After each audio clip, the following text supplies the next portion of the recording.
إن الحمد لله نحمده ونستعينه ونستغفره ونعوذ بالله من شرور أنفسنا ومن سيئات أعمالنا من يهد الله فلا مضل له ومن يضلل فلا هادي له أشهد أن لا إله إلا الله وحده لا شريك له وأشهد أن محمدا عبده ورسوله لا نبي بعده فقد قال الله تعالى في كتابه الكريم بعد أعوذ بالله من الشيطان الرجيم بسم الله الرحمن الرحيم يا أيها الذين آمنوا اتقوا الله وقولوا قولا سديدا يصلح لكم أعمالكم ويغفر لكم ذنوبكم ومن يطع الله ورسوله فقد فاز فوزا عظيما.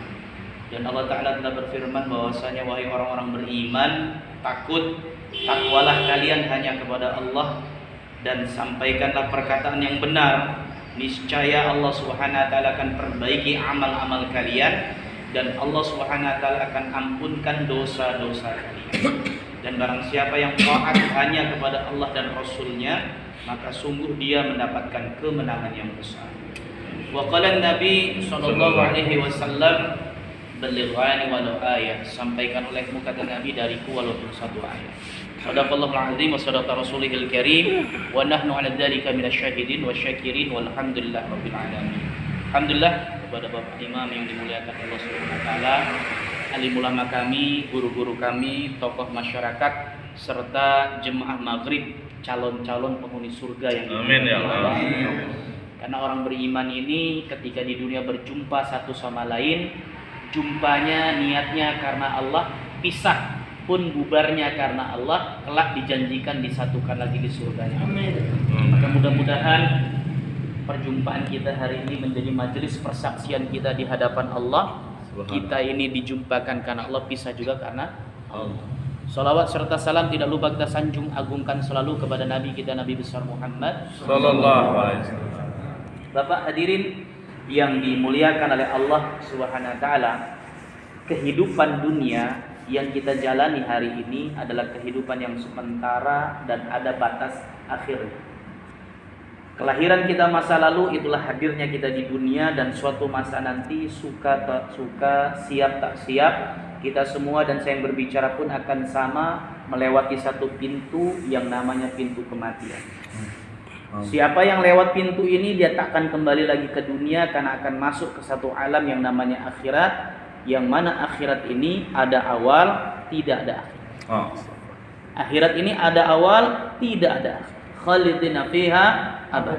Kekal abadi selama-lamanya, dan penentuan akhirat ini ada di dunia. Ad-dunya mazra'atul akhir. Dunia ini sawah ladang akhirat kita bersama. Dan dalam kehidupan yang singkat ini di dunia, seluruh manusia di belahan bumi mana saja, kalau ditanya hidupnya ingin seperti apa, pasti jawabannya sama. Ingin hidup bahagia, ingin hidup senang, ingin hidup tenang. Bahkan kalau bisa nggak punya masalah. Ya Pak, semua kalau ditanya begitu ya. Ya saya ini pengen bahagia, senang, tenang, kalau bisa nggak punya masalah. Tapi ternyata tak ada manusia di dunia yang tak punya masalah. Yakin saya. Kalau nggak percaya coba mohon maaf angkat tangan yang nggak punya masalah. Oh enggak. Semua punya masalah. Maka orang tua kita dulu berikan satu pepatah yang indah. Sedialah kamu payung sebelum hujan, kata. Maknanya apa? Siap-siap sebelum masalah datang. Harus ada siap persiapan. Manfaat ini payung, bagus ini pepatah kalau hujannya air kayak waktu tadi. Tapi kalau hujan batu, hujan peluru, nggak ada guna itu payung sebetulnya. Maksudnya apa? Begini, saya mau bagi pikir, mohon maaf. Saya bukan mau tausiah, bayan, ceramah, bukan. Gak cocok anak kecil nasihatin lebih tua di hadapan saya. Tapi bahan pikir, merenung sebentar. Ketika manusia ingin berusaha menyelesaikan masalah, ternyata hidup ini bukan dari satu sisi masalah, dari berbagai macam masalah. Contoh, secara umum manusia di dunia ini kalau ditanya masalahnya ekonomi, betul nggak? Betul.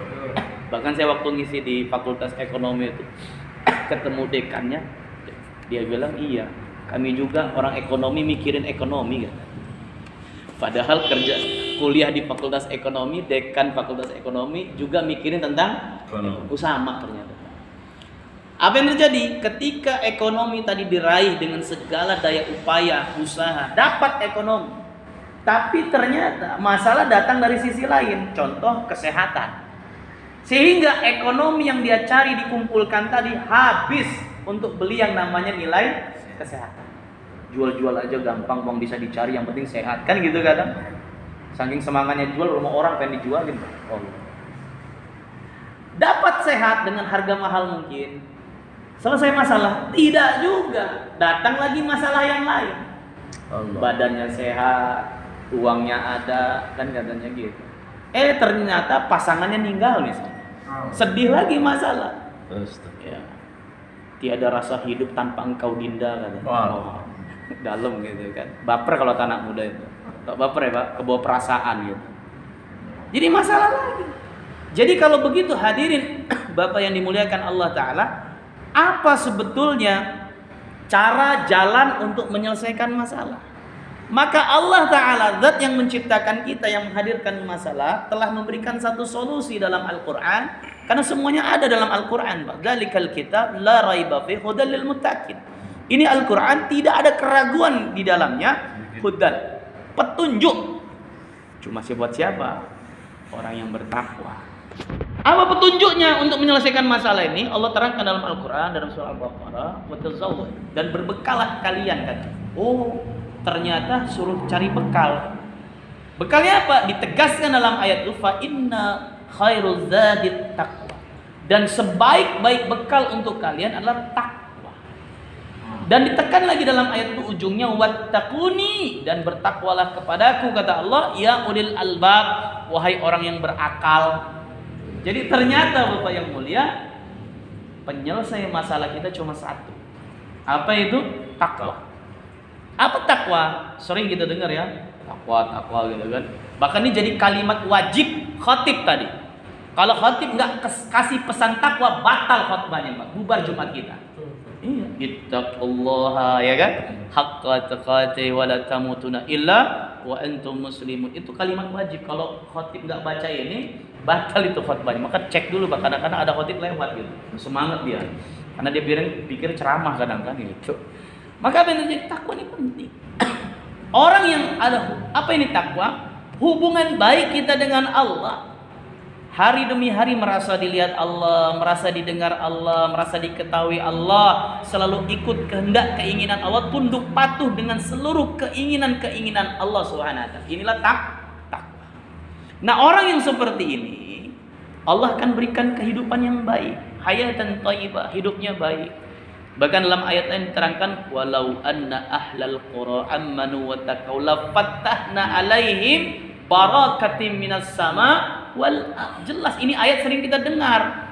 Seandainya kata Allah, satu penduduk negeri Indonesia dikecilkan Lampung provinsinya, dikecilkan Bandar Lampung kota Madiaknya, dikecilkan Jagabaya ya, buahnya sini, dikecilkan keluarga kita, pribadi diri, syarat iman, takwa, hadiah dari Allah, la fattahna alaihim, diturunkan atas mereka yang takwa ini barakatim minas sama wal, keberkahan dari langit dan bumi Bapak Ibu. Jadi berkah ini yang hilang ternyata hari ini. Apa sih berkah? Berkah ini kata ulama, sedikit cukup banyak manfaat, bisa untuk taat. Berkah ini namanya. Dikasih makan anak nurut, berkah Pak. Dikasih istri manut, berkah. Pulang capek kerja, ya kan, melihat anak lagi ngaji, Allah, adem di hati. Betul kan Pak ya? Istri udah nyiapin kopi, Allah, sambil nawarin diri, wih berkah itu Pak, bener aja. Iya. Tapi kalau nggak berkah, na'udzubillah, dikasih makan anak melawan, dikasih makan istri bantang, ya kan, pening kepala, kadang-kadang marah sama keluarga, lisan kebablasan. Kamu ini nakal bener sih, anak siapa? Anak sendiri ditanya. Anak bapak lah kata anaknya, anak siapa lagi? Diberi kegelisahan. Orang takwa ini hidupnya jadi baik. Perumpamaannya ibaratnya orang takwa ini seperti pohon. Nah ini pohon di depan banyak, ini ada pohon tadi. Kenapa pohon itu bisa hidup baik? Karena dia ada hubungan baik dengan tanah. Sehingga ketika akarnya berhubungan dengan tanah, apa saja yang menerpa si pohon tadi jadi baik. Dikasih hujan kayak tadi itu baik buat kesuburan. Dikasih panas, datang pohon nggak ribut, ya kan? Buat fotosintesis, ya kan? Pembuahan. Dikasih angin buat penyerbukan. Dikasih kotoran jadi pupuk, Pak. Jadi apa saja yang datang sama si pohon jadi baik. Tapi kalau pohonnya putus hubungan dengan tanah, akarnya nyabut, ya. Pernah lihat pohon cabut akarnya kan? Apa saja yang datang jadi bau buruk, Pak. Dikasih hujan, busuk batang pohonnya. Datang angin, tumbang batang pohonnya. Panas, kering batang pohonnya. Dikasih kotoran, lebih parah lagi, Bapak yang tuh sama manusia itu kayak pohon. Kalau pohon nyambungnya ke tanah, kalau kita nyambung kepada pencipta kita. Inna akramakum indallahi sesungguhnya orang yang mulia itu ketika orang ini ada hubungan yang baik dengan Allah. Maka apa saja orang beriman yang ada hubungan baik dengan Allah, menerpa hidup dia jadi baik. Sehingga Nabi katakan ajib orang beriman, luar biasa. Ya. Kenapa? Orang beriman dikasih nikmat, syukur baik baginya. Dikasih ujian, musibah, dia sabar juga baik baginya. Jadi orang beriman ini apa saja yang datang ya amat tenang. Ya. Moto hidup orang beriman ini begini, susahnya senang, senangnya senang, gitu. Susahnya senang, senangnya senang. Jadi nggak ada susah, senang terus. Kalau kita ngerasa susah, cek dulu, Pak. Hubungan kita ada yang nggak beres sebenarnya. Betul ya, Pak. Ya, kita kan sering ngeluh aja, baper aja. Kok begini? Kok begini? Dulu dia nggak begini, kok begini? Ini tandanya ada yang nggak bener hubungan dia dengan Allah SWT. Ya, kita kan sering gitu dengan keadaan. Kok begini? Ya nggak beginilah. Ya nggak. Mau kita protes nggak protes, hidup tetap jalan, Bapak. Hidup ini jalani, hadapi, datang, syukuri, selesai. Gitu. Ketika kita kesel, ya nggak ada perubahan apa yang mulia. Tingkat tinggi orang beriman itu ketika dia bisa bersyukur atas musibah, bersabar atas nikmat. Oh, dalam ini, Pak. Gimana? Bersyukur atas musibah, bersabar atas nikmat. Kalau orang bersyukur atas nikmat sudah biasa, Bapak yang mulia. Yang memang harus syukur. Dikasih nikmat kok nggak syukur gitu kan? Begitu. Dikasih ujian sabar, ya sabar, mau ngapain lagi? Betul nggak? Nah, tapi kalau dia bisa bersyukur atas musibah, nah ini ajib ini, Pak. Alhamdulillah ya Allah, gitu kan? Dapat musibah lagi. Kenapa? Allah lagi sayang sama kita. Gitu. Maka orang beriman itu nggak masalah. Tapi kalau dia putus hubungan dengan Allah, berpaling dari maunya Allah, apa yang terjadi? Apa yang datang dalam hidup dia jadi buruk, kayak pohon putus dari akarnya tadi. Dikasih nikmat, maksiat. Iya, Pak. Jujur hari ini yang pegang duit sama nggak pegang duit, peluang maksiatnya banyakkan mana? Paham kan kita? Kalau sudah pegang duit pengennya banyak. Tapi kalau orang beriman sadar, oh ini dari Allah. Nanti bakal ditanya summa latus'alunna yauma idzin anin na'im. Semua nikmat yang Allah beri nanti ditanya, enggak sembarangan, enggak kasar kata enggak terabas kongkol, halal haram hantam, enggak bisa, Bapak yang mulia. Ya enggak. Ada filter dia. Tapi kalau enggak ada hubungan dengan Allah, yang enggak ada filter ya bablas, dikasih nikmat maksiat. Dikasih ujian, musibah, gimana? Putus asa, kadang bunuh diri. Ya enggak. Di Jepang, ya teman kami dulu itu Pak Sigit namanya, almarhum, masih ingat ya cerita, dia dulu ngambil S3-nya di Jepang. Di Jepang itu tingkat bunuh dirinya paling tinggi di seluruh dunia. Padahal semuanya fasilitas lengkap, ya kehidupan lengkap. Tapi mereka karena putus hubungan dengan pemilik alam semesta, dapat masalah kecil saja bunuh diri, Pak. Dimarahin bosnya misalnya, baper gitu loh bahasa kita, kebawa perasaan, sedih, nyesel, akhirnya apa? Bunuh diri. Karena nggak ada sandaran dia. Kalau di Indonesia, alhamdulillah kita tinggal di Indonesia, Pak. Mau dimarahin bos juga paling nyampe rumah gimana? Marahin balik bos yang nggak berani di depan tapi di belakang, kurang ajar nih bos ini. Besok udah hilang itu pikiran, gitu, Pak. Tapi kalau di sana enggak. Maka hadirin Allah SWT, orang yang putus hubungan dengan Allah tadi, apa yang terjadi? Apa yang sehingga datang jadi masalah. Karena memang sudah Allah ancam dalam Al-Quran. Wa man a'rada an dzikri fa inna lahu ma'isyatan dhanka. Siapa yang berpaling dari peringatanku, disuruh Allah taat nggak mau, disuruh Allah untuk ibadah nggak mau, disuruh Allah dakwah nggak mau, pokoknya semau dialah. Hidupnya tuh SPD lah, Pak. Tahu SPD? Sak penai dewe kata orang Jawa, itu nggak mau diatur. Maka Allah katakan fa inna lahu, maka kami berikan kepada orang seperti ini ma'isyatan dhanka. Hidupnya sempit. Kalau yang taat tadi berkah. Nah, kalau yang nggak taat sempit hidup.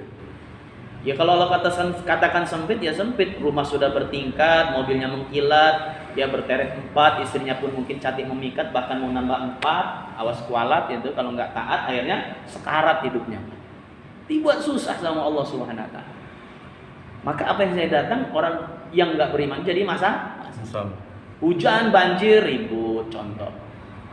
Rakyat marahin pemerintah misalnya, ini pemerintah nggak beres, ini nggak bisa ngatur sehingga kita kebanjiran gitu kan, lempar kesalahan ke pemerintah, ganti kata si rakyat. Pemerintah juga nggak sadar diri, introspeksi, malah lempar kesalahan sama rakyat. Rakyat aja nggak beres, buang sampah sembarangan, ini itu. Padahal masalah banjir hadirin bukan masalah yang namanya sampahnya numpuk, sungainya nyempit, pendangkalan, penggundulan hutan, nggak ada penyerapan, bukan. Masalah banjir itu cuma satu, airnya banyak. Itu aja Pak, bener aja. Yakin saya. Kalau airnya nggak banyak, kira-kira banjir nggak Pak? Enggak. Ya nggak banjir lah. Pertanyaannya ini keluar dari mana air? Emang bisa keluar sendiri? Idza arada syai'an ayyaqula lahu. Ini kita harus yakin dulu. Orang beriman itu harus yakin. Ya, orang beriman itu yakin ini nggak akan mungkin jadi kecuali dijadikan, akan mungkin terjadi kecuali dihadirkan. La ilaha illallah. Waktu saya nyampein begini di Masjid Al-Busra, ada yang protes, nggak setuju saya. Kayak pokoknya gara-gara manusia lah itu banjir, sampah numpuk katanya. Udah Pak. Saya jawab, mohon maaf Pak. Jelas. Orang beriman tadi, ya, kalau dia beriman, maka dia akan dapatkan keberkahan. Itu yang namanya sampah numpuk. Jangankan sampah, orang beriman ini, aplikasi iman ini, duri di tengah jalan sekecil-kecilnya iman. Gimana sekecil-kecilnya iman? 70 cabang itu. Menyingkirkan duri di tengah. Enggak mungkin orang beriman tuh buang sampah sembarangan, Bapak yang mulia. Kalau dia masih buang sampah sembarangan, patut dipertanyakan imannya. Jadi iman itu bukan cuma taat, ibadah, bukan. Aplikasi, perwujudan ketaatan itu bukan hanya sekedar ibadah, sujud kepada Allah. Jadi orang yang dikatakan beriman itu, orang soleh itu harus ada dua. Kata ulama apa?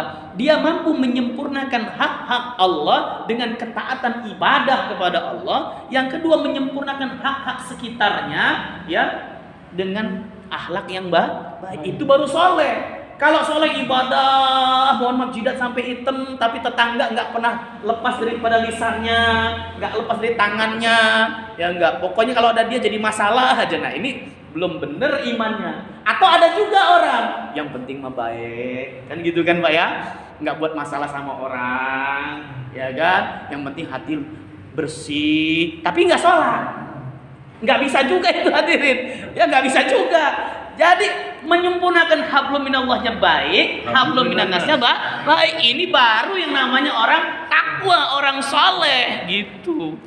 Jadi saya bilang sama beliau di Al-Busra waktu itu. Jadi orang beriman gak akan mungkin dia buang sampah sembarangan, gundulin hutan, ya enggak mungkin. Orang beriman itu kata dari sanksi itu apa? Lain itu apa? Mudah diatur. Gak percaya tadi Pak Imam kita ruku, kita makmum ruku apa sujud Pak?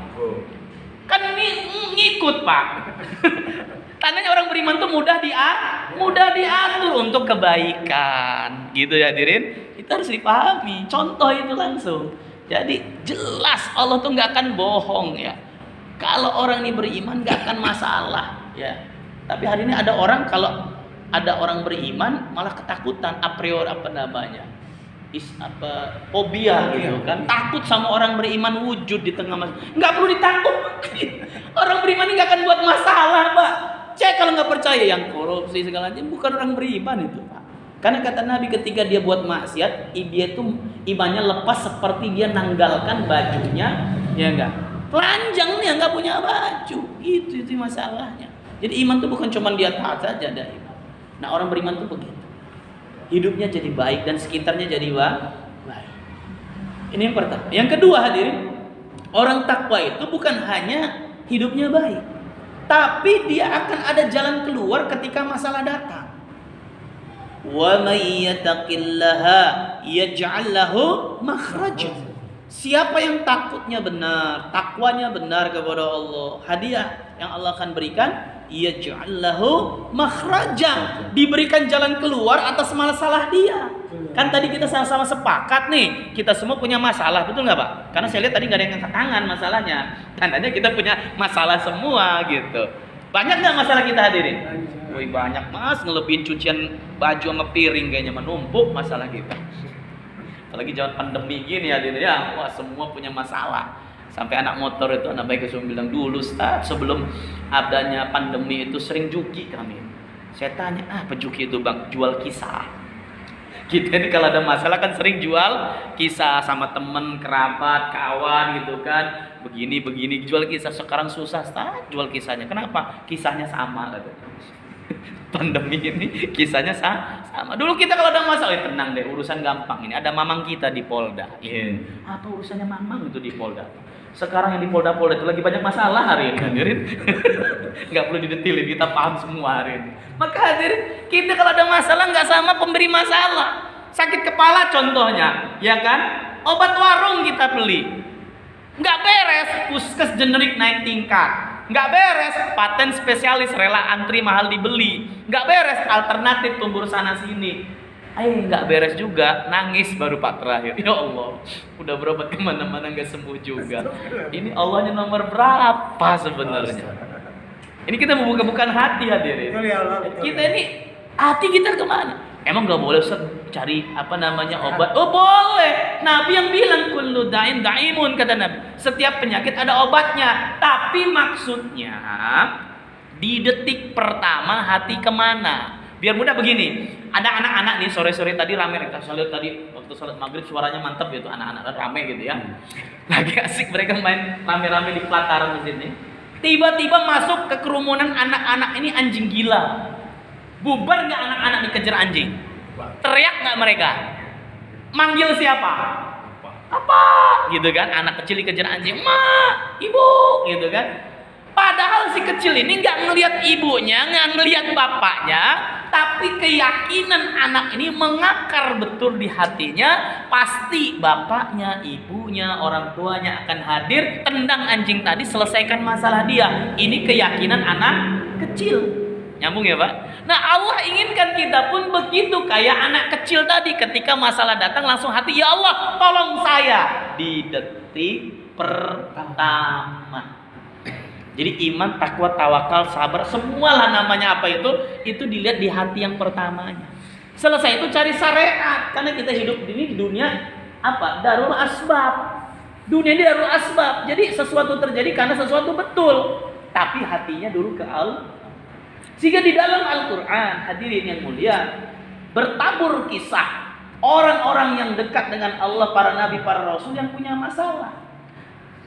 Jadi jangan beranggapan kalau orang sudah dekat dengan Allah ini nggak punya masalah. Kita kan gitu, Boy. Dia ini enak kayaknya nggak ada masalah, udah dekat sama Allah. Enggak Pak, semakin orang ini dekat dengan Allah, masalahnya semakin besar.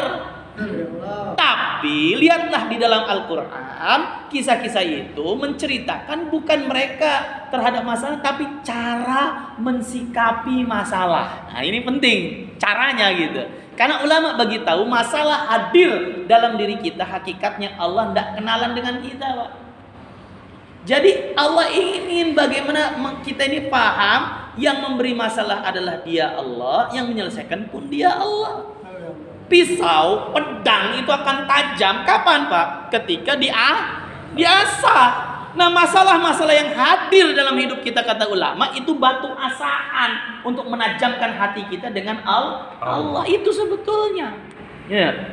Maka Ibrahim contoh cerita dibakar sama Namrud, masalah, tapi Ibrahim tenang, wajahnya nampakkan gelisah, karena orang beriman tuh wajahnya cerah, gitu aja. Ajengan, kiai, ustadz, habaib, mukanya kan cerah-cerah ya, Pak, kayak nggak ada masalah ya. Padahal menumpuk itu masalah, Pak, bener aja, ya. Tapi nggak nampakkan masalah, hatinya nggak gelisah karena ada Allah penyelesai masalah. Betul. Maka dalam tafsir itu malaikat angin dan hujan yang turun karena nggak sabar, ini kekasihnya Allah. Ibrahim alaihissalam ini Khalilullah, kekasihnya Allah. Teriak mereka, wahai Allah, kekasihmu tidak dibakar. Turun sprint, bahasa saya, Pak, dari Allah. Kalau Ibrahim minta tolong, kalian tolong. Ditunggu-tunggu, Ibrahim alaihissalam nggak minta tolong. Turunlah dua malaikat angin dan hujan memberikan tawaran pertolongan. Ya Ibrahim, kalau kau kehendaki, kami lepaskan angin, turunkan hujan, padamkan api ini. Ibrahim alaihissalam ketika ingin diberikan pertolongan nanya. Kalau model kita, Pak, mau dibakar, belangwir lewat, agak tenang hati itu kayaknya, Pak, ya. Padahal numpang lewat itu belangwirnya, Pak. Ditanya, malaikat, kalian datang kemari ini perintah Allah apa kehendak hati kalian? Apa dua malaikat ini bilang? Ya ini keinginan kami. Kalau bahasa kita hari ini solidaritas kawan lah, gitu kan. Oh, aku nggak butuh kalian. Hasbunallah ni'mal maula.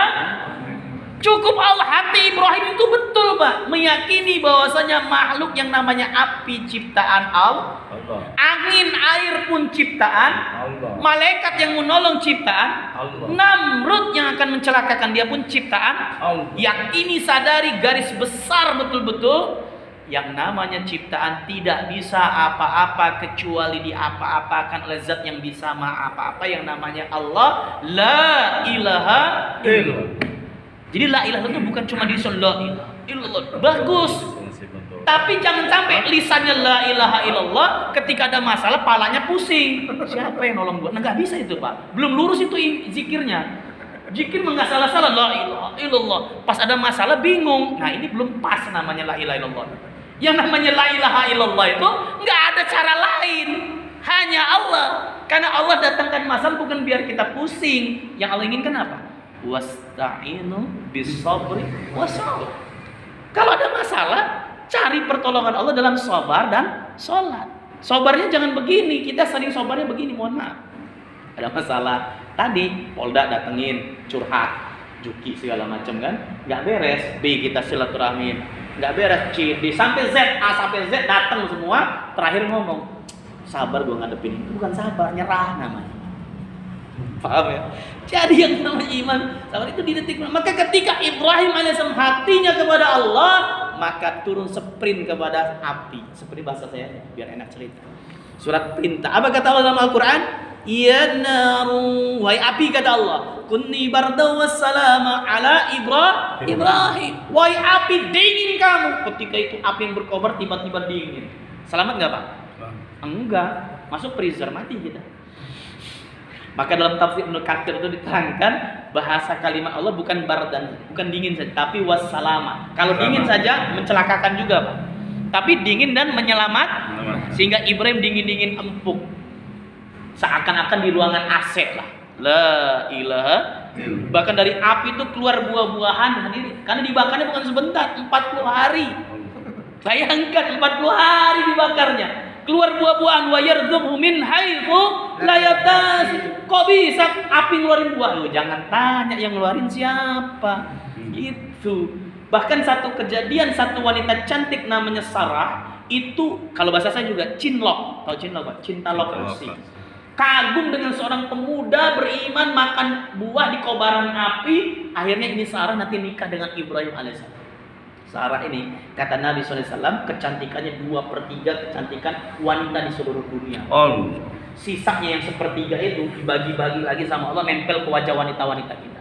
Kebayang gak itu cantik? Cantik banget lah, cantik bener gitu. Itu jadi hadiah dari Allah untuk Ibrahim yang imannya benar.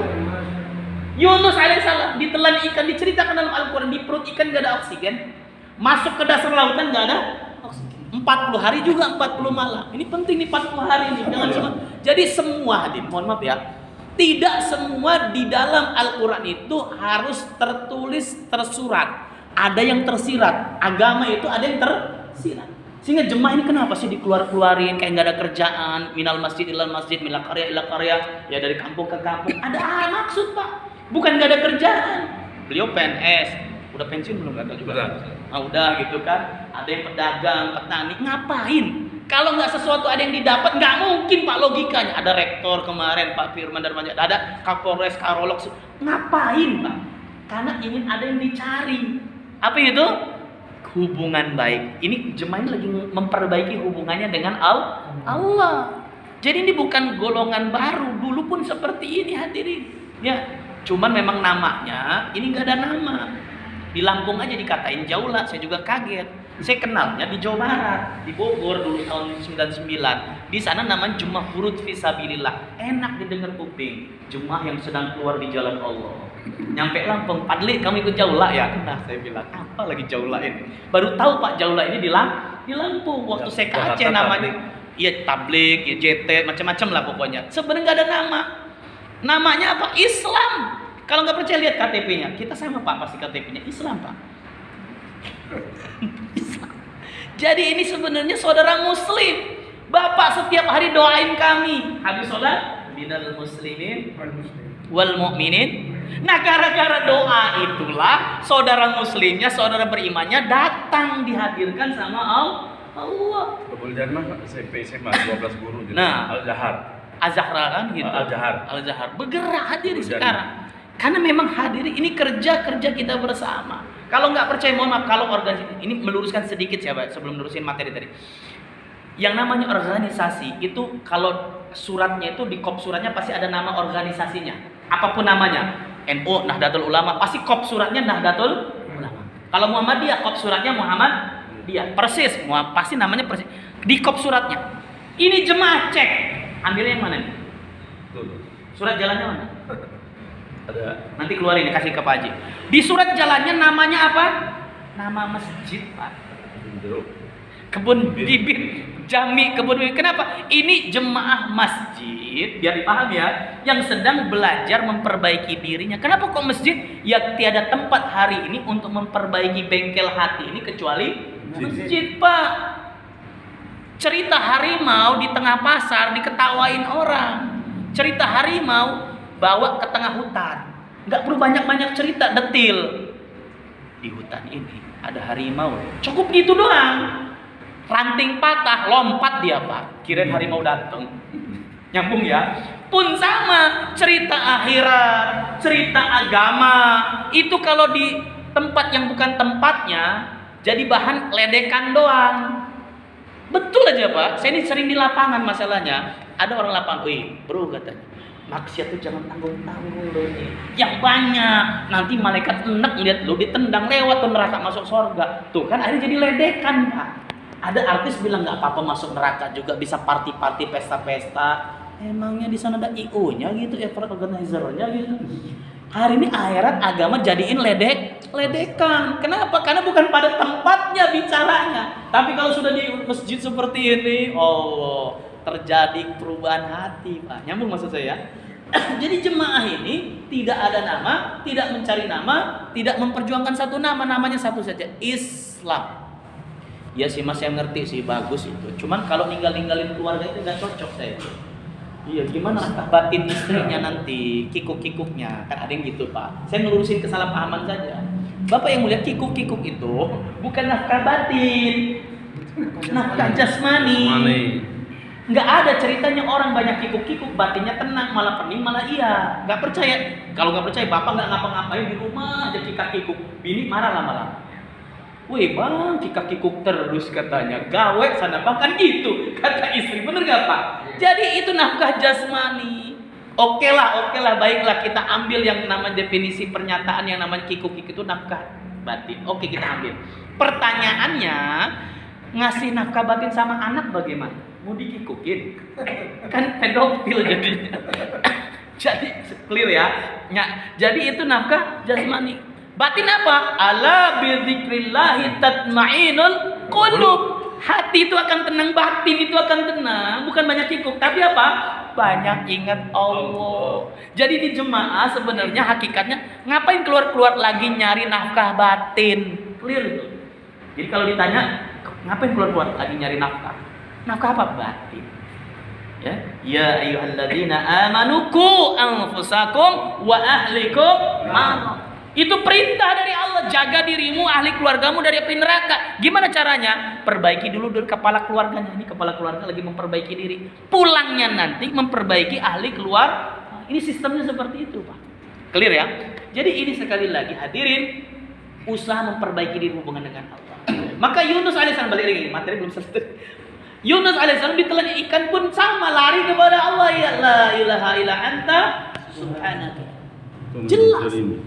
Musa alaihissalam dengan bala tua kaumnya dikejar-kejar Fir'aun dan bala tentara, di depannya Laut Merah, belakangnya Fir'aun. Masalah, depan kena, maju kena, mundur kena, kata Dono Kasino Indro itu kan. Ya, bukan depan kena, mundur kena. Teriak, wahai Musa, celaka, depan ada laut, belakang tentara. Tenang, ada Allah. Nah ini, tunggu perintah katanya. Allah perintahkan, wahai Musa, pukul laut. Datang perintah nggak masuk akal. Kok laut yang dipukul? Kan musuhnya Fir'aun. Kenapa bukan kepalanya Fir'aun yang dipukul? Tapi orang beriman kalau datang titah perintah, sami'na, dengar taat. Sehingga Buya Rozi almarhum katakan, orang beriman ketika menjalankan perintah yang nggak masuk akal, akan datang pertolongan Allah yang nggak masuk akal. Laut dibelah sama Allah menjadi 12 jalur tol. Masya Allah. Jadi tol laut udah ada dari dulu. 12 suku Musa selamat, bala tentara Fir'aun binasa di tempat yang sama. La ilaha illallah. Ini jelas. Ketika kita menjalankan perintah Allah nggak masuk akal, datang pertolongan Allah nggak masuk akal. Ibrahim alaihissalam diperintahkan ninggalin ahli keluarganya untuk dakwah. 13 tahun Pak, bukan 40 hari 4 bulan. Kalau ada hari ini bilang, ninggalin keluarga zolim. Ada yang berani mengatakan Ibrahim alaihissalam zolim? 13 tahun. 13 tahun Pak. Di padang pasir, nggak ada warung, nggak ada toko. Ini jemaah, saya yakin ninggalin di kanan kirinya masih ada warung nggak? Minimal bisa ngutang di orang ini Pak. Bener aja, suaminya pulang dibayar nanti. Logikanya gitu maksud saya. Ini Ibrahim ninggalin bininya sama anaknya Ismail masih bayi lagi Pak, merah. Di tengah padang pasir, jin aja nggak mau tinggal waktu itu kata ulama. Saking parahnya tempat itu. Nggak masuk akal nggak itu? Nggak masuk akal. Dari sisi apa saja nggak masuk akal. Sisi kemanusiaan, sisi hati, sisi nggak masuk akal. Tapi ketika mereka satu keluarga ini menjalankan perintah Allah, datang pertolongan Allah yang nggak masuk akal. Yang sampai detik ini bapak saya yakin kumpul sini pernah menikmatinya. Zam-zam. Itu keluar dari padang pasir, zam-zam itu masuk akal nggak Dir? Enggak, sampai sekarang itu ahli teknologi, ahli ilmuwan segala macam nggak bisa meneliti itu kok bisa di padang pasir keluar air dan keluarnya sesuai kuota yang ada. Kalau jemaah haji misal 5 juta, cukup 5 juta itu untuk minum, bahkan ada mandi-mandi gitu. Tandanya ini nggak masuk akal. Pulang suruh motong anak. Pulang bawa 5 liter lagi ya. Suruh motong anak. Ya pulangnya suruh motong anaknya, nggak masuk akal. Nah maka hadirin, ini kerja sebetulnya hakikatnya ke sana.